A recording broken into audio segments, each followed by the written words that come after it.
Getting into August, the drill is calibrated, we're ready to roll, but the weatherman, he threw us a curveball. There's no rain in the 10-day forecast.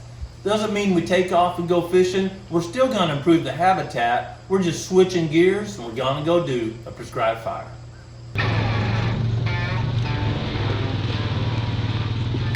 In the field, just about to start this growing season burn in a closed canopy forest was just chock full of saplings. So our goal today is remove a bunch of leaf litter, a bunch of tick habitat, and hopefully there's enough leaf litter to get hot enough around those saplings that we're top kill them. We're go around that cambium layer, stop nutrients from going between the leaves and the roots, and that would either kill or top kill those saplings. You see it's just thick in there. We can't really hunt it because it's so thick, and certainly nothing's growing below there, so it's kind of like a biological desert. Humidity is at 49% right now. 50 and below, it will probably carry in the shade. Much over 50, I doubt that fire will carry in the shade even though it's dry here at the Proving Grounds.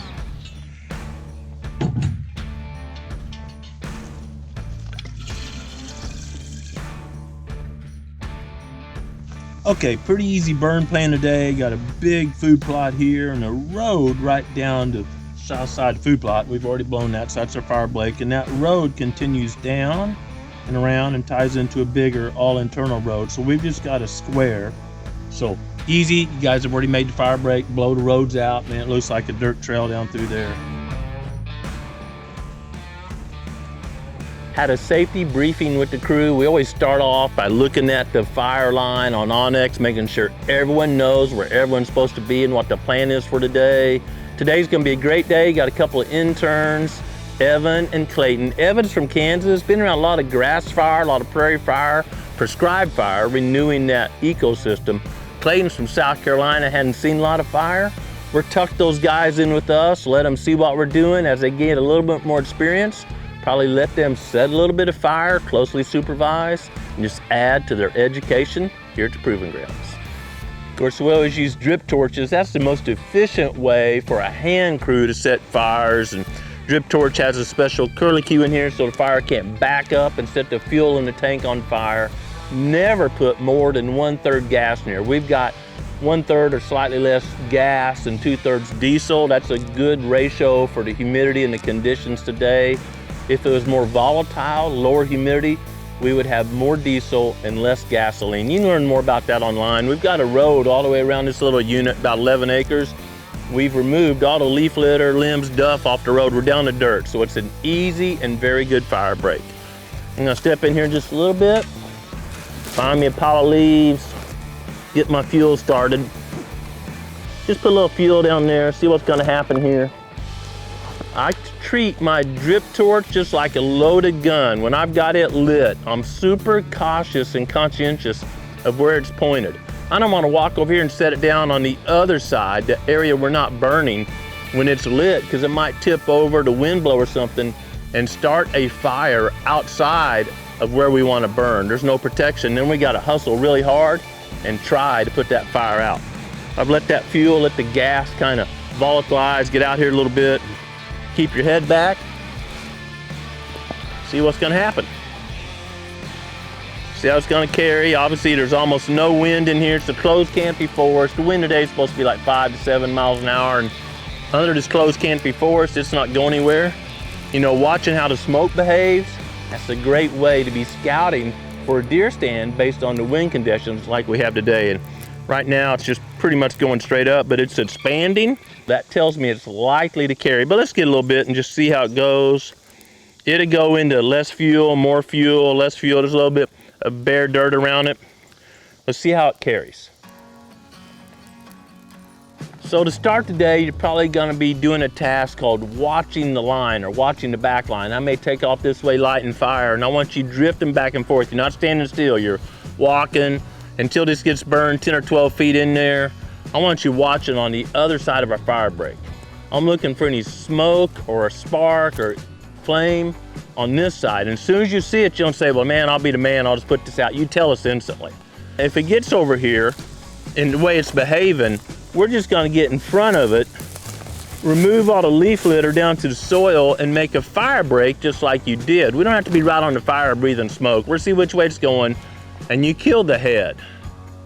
Just beating it from behind, it's still going, right? Making more progress. You've got to get ahead of the fire. The way this is going, I'm not too worried about it. It's still creeping. Let's give it a little bit more fuel. See what happens here. You can see once I get my torch lit, I can string fire. And if you got a torch in hand, you're not constantly pouring out. You're not like putting, maple syrup on your pancakes. Fire spreads, it's never satisfied. It's never satisfied until all the fuel is gone. So when you're lighting a fire, just do a drop and let it take off. So you see some, just right here, we're just getting a little bit of sun, a few little hickory saplings, whatnot. We're gonna kill those. They're so small. They don't have enough root system to really rebound. I don't see us getting hot enough right now to kill this, but we may top kill it. And it'll put a bunch of shoots out, and those young shoots are attractive to deer. So we're creating, it won't last very long, but a little big attraction in the middle of all this timber. And these are the only young shoots in here. Deer will be coming.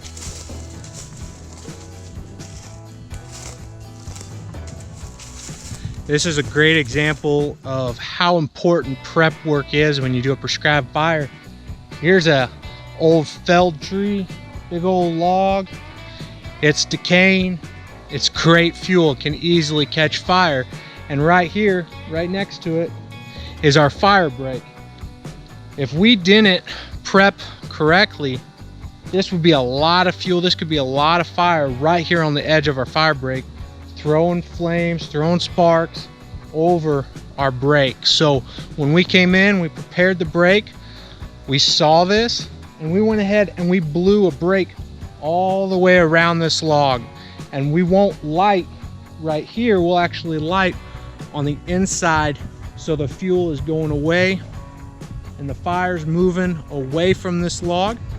We're not going to burn this log, it's going to sit right here, and that way there's no chance that a fire will jump the break. So when we're creating our fire break, we're always looking for snags or felled logs, and we'll just go around them if they're close to the break. That way there's no chance that we'll have a fire jump. Growing Deer is brought to you by Bass Pro Shops and Cabela's. Also by Reconics, Eagle Seed, Winchester, Avian X Decoys, Lacrosse Footwear, Morel Targets, Hoyman, Hooks Custom Calls, Summit Tree Stands, RTP Outdoors, Yamaha, Fourth Arrow, Onyx Hunt, Burris Optics, Scorpion Venom Archery, Case IH Tractors, Bloodsport Arrows, Code Blue, Decode, G5 Broadheads, Prime Bows, and Redneck Hunting Blinds.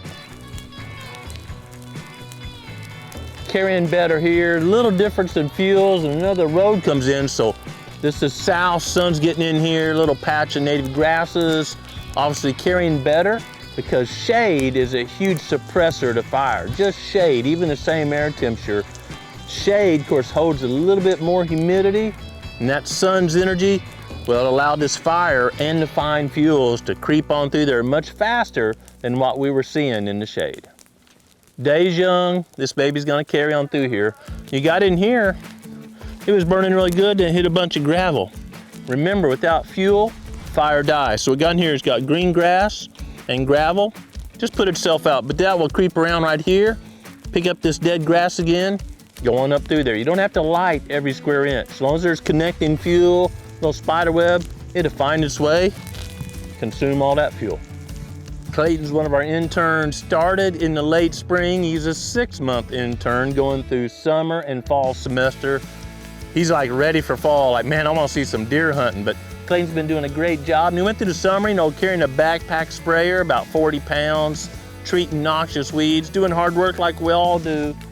And now, Clayton, this is one way to control weeds. Now, it won't control sericea like you're talking about, but much easier to control 11 acres or work on 11 acres like this than carrying that backpack sprayer, right? Yes, sir. Clayton's in my pocket, not just to learn today. Our interns work, right? It's a trade-off. We teach, they work. So Clayton's got this hand rake, which is great if you've got just little leaves right here for, do that really quickly, or maybe come up to a tree that you want to save. You don't want it having a fire scar, you can rake around it. fire gets a little bit bigger, or maybe somehow it jumps across our fire line, well, the backpack blower, which is lighter, by the way, than a backpack full of water, can be cranked up, and boy, you can remove a bunch of leaf litter really quickly and create a fire break. So Clayton's job today is basically backing me up, learning, and should something get awry or I see a tree that, boy, I don't want to be damaged by fire, we can create a little fire break around that tree. Man, we're out here in the sun, south-facing slope. That humidity's dropping on down there. If you watch this, you're thinking, man, this thing's gonna cook. You need to get up there in the shade, it'll lay on down, even at a super low humidity.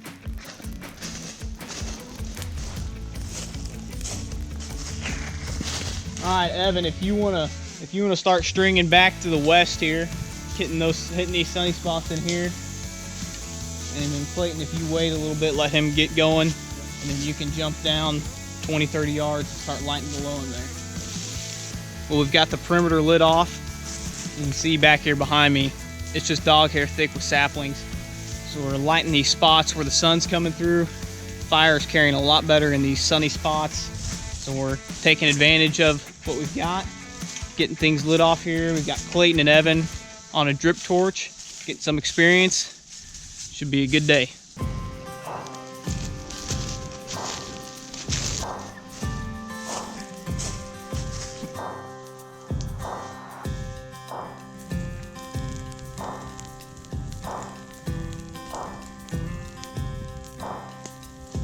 Wind's kind of shifting. This morning, right when we started lighting up, we had a west wind. Right now it looks like it's based on the smoke and how it's coming through here. It's a little more out of the south or southeast, and then it'll kick back to the southwest or west. But that just goes to show you the wind will just swirl in here, and the wind may be constant out here in the food plot, but here in the timber, the wind's just wanting to swirl. It's a great example of what your scent can do in these close canopy forests, especially during the early season where there's still leaves on and high humidity conditions, and that scent can just kind of swirl and things can get still. Even if there's a good wind out in the open, you get in the timber, it can be a totally different game. So just a great example of the way conditions can change just within a few yards of each other.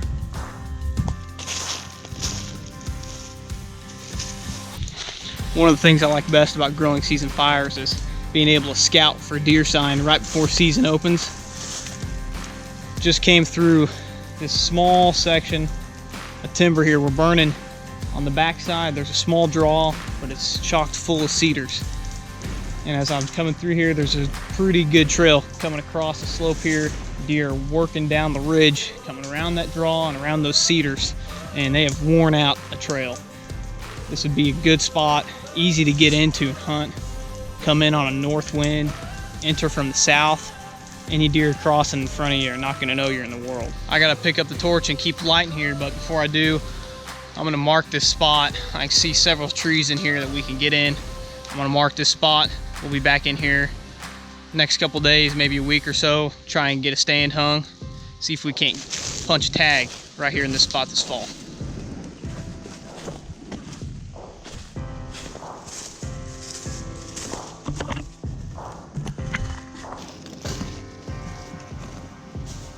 Wrapping up here, pretty small fire, about 11 acres. We've turned it mostly black, which was my objective. Remove that leaf litter, which is great tick habitat, destroy that habitat and gets rid of that parasite, and just hot enough to really girdle some of these smaller saplings.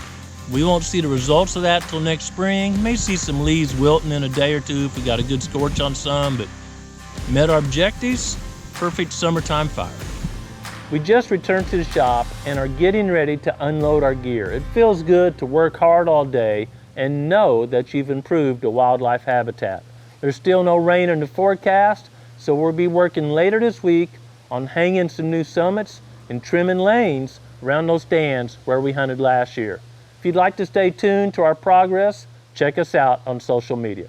As you're getting ready for season, don't get so busy that you forget to slow down and enjoy creation. And more importantly, take time every day to be quiet and listen to what the Creator is saying to you. Thanks for watching Growing Deer.